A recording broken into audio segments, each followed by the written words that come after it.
आरक्षणासाठी उभा पाहणा सारखा।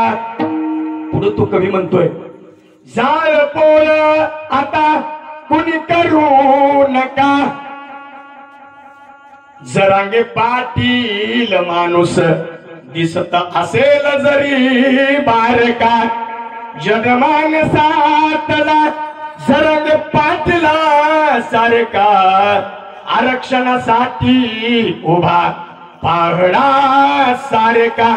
तो कवी शेवट म्हणतोय, ऐका मावळ्यानो, आत्महत्या आता कुणी करू नका, आरक्षण मिळणार आहे कुणी मरू नका, आरक्षणासाठी उभा पाहणा सारखा, पाहणा सारखा।